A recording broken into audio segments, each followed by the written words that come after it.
Hello students, कैसे हैं आप सब लोग।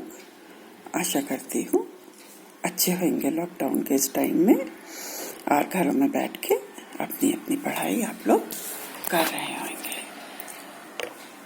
बच्चों, कुछ किसी एक बच्चे ने, या मुझे याद नहीं है ठीक से, लेकिन हाँ किसी का आया था कि मैम ऑटोनॉमस एंड अकाउंटेबिलिटी एक बार फिर से बता दीजिए। तो चलिए आज हम लोग टीचर्स ऑटोनॉमी और अकाउंटेबिलिटी की बात करते हैं। टीचर ऑटोनॉमी मीन्स कि स्वायत्तता, अध्यापक की स्वायत्तता क्या होती है इसके बारे में देखते हैं। जो अध्यापक स्वायत्तता से सिंपल सा तात्पर्य है कि अध्यापक को पढ़ने की, पढ़ाने की, सीखने की, सिखाने की पूर्णतया स्वतंत्रता हो। शैक्षिक प्रक्रिया में जो हमारी टीचिंग प्रोसेस है, इसमें एक अध्यापक का बहुत महत्वपूर्ण स्थान है। और हमारी नेशनल पॉलिसी ऑफ एजुकेशन भी, नेशनल पॉलिसी ऑफ एजुकेशन 1986 के अकॉर्डिंगली अध्यापक को समाज की आवश्यकताओं के अनुरूप, मतलब समाज की हमारी क्या क्या आवश्यकताएं हैं, क्या क्या क्षमताएं हैं, उसके अनुरूप विद्यार्थियों के साथ संबंध स्थापित करने की, उनके साथ इंटरैक्ट करने की, उनके साथ एक्टिविटीज को करने के नए नए तरीकों खोजने की स्वतंत्रता होनी चाहिए। किस प्रकार एक अध्यापक अपने स्टूडेंट्स के साथ उनकी नीड्स को ध्यान में रखते हुए उसके साथ इंटरैक्ट करेगा, उसके साथ विभिन्न एक्टिविटीज करेगा अथवा उनके साथ संवाद स्थापित करेगा, इन सारी चीजों की अध्यापक को स्वतंत्रता होनी चाहिए। इसके साथ में आपने देखा होगा कि कई बार आप लोग अपने टीचर से बहुत इम्प्रेस होते हो। किसी टीचर की अगर पढ़ाने का स्टाइल बहुत अच्छा है तो आप उसको कॉपी करने की कोशिश करते हो, या कोई टीचर अगर वेल ड्रेस्ड होके आता है तो आप उसको कोशिश करते हो कि हाँ हम भी उसी तरह से आए। तो कई बार हमने देखा है कि अगर अध्यापक के अंदर कोई अच्छी क्वालिटी है, या उसका कोई जो अच्छी क्वालिटी है, बुरी क्वालिटी है, जो भी हमारे अध्यापक की पर्सनालिटी को बच्चे उसके अनुसार डालने की कोशिश करते हैं अपने आप को। सपोज कोई अध्यापक है बहुत पंक्चुअल है, टाइम में पढ़ाने में पढ़ाना बहुत अच्छा है, या बहुत इम्प्रेसिव पर्सनालिटी है उसकी, या उसका हैंड राइटिंग बहुत अच्छा है, या बहुत स्मार्ट है, बहुत हार्ड वर्किंग है, हर काम को आगे बढ़ के लेने की कोशिश करता है, तो वही सारी चीजें हमारे स्टूडेंट्स में भी आ जाती हैं, या कैसे न कैसे वो स्टूडेंट्स की पर्सनालिटी को कहीं ना कहीं पर रिफ्लेक्ट करती है। अब हमारे जीवन का लक्ष्य क्या है, शिक्षा का उद्देश्य क्या है ना, जीवन के लक्ष्यों को प्राप्त करना। तो जो हमारा मुदालियर का मिशन है उसकी, वो भी क्या कहता है कि जो हमारी एक जो शिक्षा है वो हमारी एक ट्राइपोलर प्रक्रिया है, त्रिआयामी प्रक्रिया है, जिसमें कि अध्यापक, शिक्षार्थी और एनवायरनमेंट का तीनों आपस में इंटर रिलेटेड है, और उसमें अध्यापक का महत्वपूर्ण स्थान है। तो और आपने देखा होगा कि आप किसी भी स्कूल में जब एडमिशन लेते हो, किसी भी कॉलेज में एडमिशन लेते हो, किसी भी प्रोफेशनल इंस्टीट्यूशन में एडमिशन लेते हो, तो आप सबसे पहले क्या देखते हो कि वहाँ की फैकल्टी कैसी है, और उस कॉलेज की रेपुटेशन कैसी है। उस कॉलेज की रेपुटेशन को देख के, उसकी फैकल्टी को देख करके हम उस कॉलेज में एडमिशन लेते हैं। तो जो हमारा ये जो शिक्षा का जो निर्माण है, या जो हम शिक्षा की हमारी एक जो प्रक्रिया है, उसमें हमारा अध्यापक का बहुत ही इम्पोर्टेंट स्थान है। जिस प्रकार से हर एक बच्चे को अपनी स्वतंत्रता चाहिए, हर एक बच्चे की अपनी इंडिविजुअल नीड्स होती है, और उन इंडिविजुअल नीड्स को ध्यान में रखते हुए हम हर बच्चे की शिक्षा का, उसके हिसाब से हम शिक्षा को अपनी प्लान करते हैं। बच्चों की नीड्स को, स्पेशल नीड्स हैं और बच्चे की जो भी नीड्स है, चूंकि हम लोग इंक्लूसिव एजुकेशन अपने क्लासेस में इंक्लूड कर रहे हैं, तो उसमें हमारे स्पेशल नीड्स वाले बच्चे भी हैं। तो उन सब बच्चों की ध्यान में रखते हुए, उनकी नीड्स को ध्यान में रखते हुए अध्यापक को एक फ्लेक्सिबिलिटी होनी चाहिए, उसको एक स्वतंत्रता होनी चाहिए इन सब चीजों को करने के लिए। अगर अध्यापक स्वतंत्र नहीं होगा, बाउंड होगा, तो इन कामों को आसानी से नहीं कर पाएगा।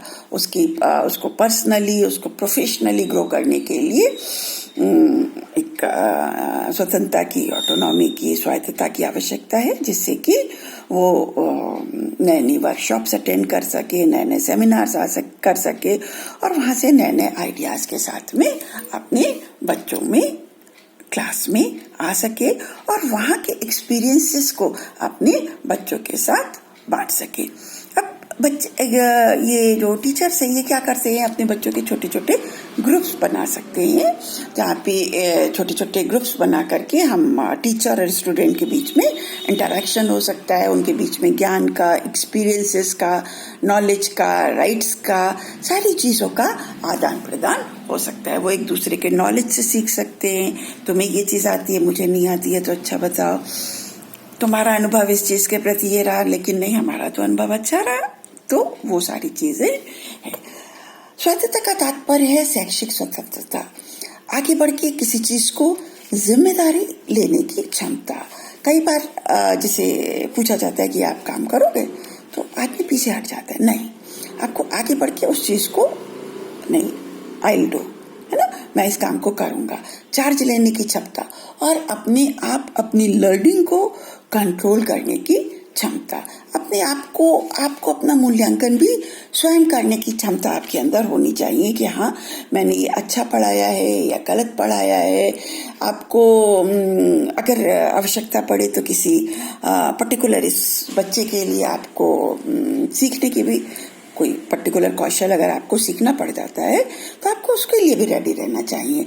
आपको सेल्फ कंट्रोल होना चाहिए, अपने आप के ऊपर कंट्रोल होना चाहिए कि ऐसा नहीं है कि जरा सी कोई बात हुई और आपको गुस्सा आ गया या आपने अपना टेम्पर लूज कर दिया या आप कह दो कि हमें नहीं आता, हमसे नहीं मतलब, जाओ तुम्हारा जो मन है वो करो। इस तरह से नहीं होना चाहिए। इसके बाद उसको जो है वो कंटिन्यूअस सोचता रहना चाहिए। उसकी जो थिंकिंग होनी चाहिए वो कॉम्प्रिहेंसिव होनी चाहिए, रिफ्लेक्टिव होनी चाहिए। आज हमने ये करा, इसका इम्पैक्ट आगे क्या पड़ेगा, उसके आगे हम इसको कैसे प्रयोग कर सकते हैं, इन सारी चीज़ों को कंटिन्यूअस उसको सोचना चाहिए। उसको अपना स्वयं का मूल्यांकन करना चाहिए, स्वयं को कंटिन्यूअसली ऑब्जर्व करते रहना चाहिए कि हाँ, मैंने ये काम करा है तो क्या ये सही है अथवा गलत है। अपने स्टूडेंट्स के प्रति अपनी पूरी जिम्मेदारियों का निर्वहन करते रहना चाहिए, जो भी उसकी अपने स्टूडेंट्स के प्रति जिम्मेदारियां हैं। और आप क्या कह सकते हैं कि दूसरे के सहयोग से आप अपने आप को बदलने की क्षमता भी आपके अंदर होनी चाहिए। अगर आप कहीं पर कोई चीज़ गलत है और आपका अगर साथी आपको बता रहा है कि नहीं, ये चीज़ आपकी ठीक नहीं है, यहाँ पे ये चीज़ गलत है, तो आप वहाँ पे उसके अपने आप को वहाँ पर इम्प्रूव कर सकते हो। अपने एनवायरनमेंट में, किसी भी पर्टिकुलर एनवायरनमेंट में आपको अपने आप को एडजस्ट करने की क्षमता होनी चाहिए। इसके अलावा जो हमारी जो समाज की आवश्यकताएं हैं, हमारी जो देश की आवश्यकताएं हैं, उसके अनुरूप आपको अपने आप में सुधार लाने के लिए और अपने आप को उसके लिए मॉडिफाई करने के लिए हमेशा आपको तत्पर रहना चाहिए। आपको अपने आप से सवाल पूछना चाहिए कि बच्चों के बेटरमेंट के लिए हम और ज़्यादा क्या क्या कर सकते हैं। टीचर को कभी भी किसी के द्वारा कंट्रोल नहीं किया जाना चाहिए। अब सवाल ये उठता है कि ये टीचर की ऑटोनॉमी की आवश्यकता क्यों पड़ी, टीचर के स्वायत्तता की आवश्यकता क्यों पड़ी। तो सबसे पहले चीज़ तो क्या है कि जो हम एक कक्षा में पढ़ाते हैं, तो कक्षा में एक जो वातावरण बनाने हेतु, है ना, टीचिंग एनवायरनमेंट बनाने के लिए और बच्चों की विभिन्न आवश्यकताओं की पूर्ति के लिए हमें टीचर ऑटोनॉमी की ज़रूरत होती है। इसके अलावा हम अपने बच्चों को नई नई चीज़ें सिखा सके, अपनी खुद की पर्सनल और प्रोफेशनल हम अपना इम्प्रूवमेंट करें, हम अपने सब्जेक्ट को, अपने कोर्स को, हम अपने सब्जेक्ट के बारे में डीपली उसको स्टडी कर सके और जिससे कि हम अपने स्टूडेंट्स को और ज़्यादा अच्छी तरह से सिखा सके।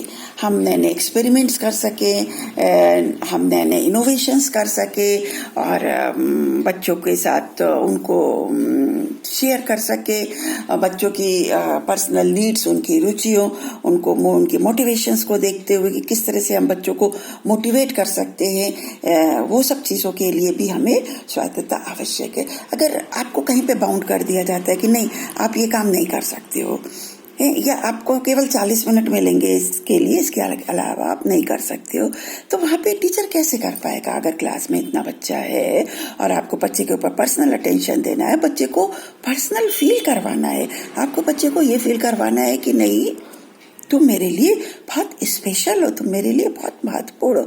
हमें अपनी क्लास में हर एक बच्चे को ये चीज़ फील करवानी है, you are the most important for me, तो तुम्हारा मेरे लिए बहुत महत्वपूर्ण स्थान है। इसके अलावा विभिन्न कौशलों को सीखने के लिए भी आवश्यकता पड़ती है उसको, और वो बच्चों की आवश्यकताओं के हिसाब से अपने कोर्स को, अपने करिकुलम को उस हिसाब से थोड़ा चेंज कर सके, थोड़ा मॉडिफाई कर सके, वो सारी चीज़ों के लिए इसकी आवश्यकता पड़ती है।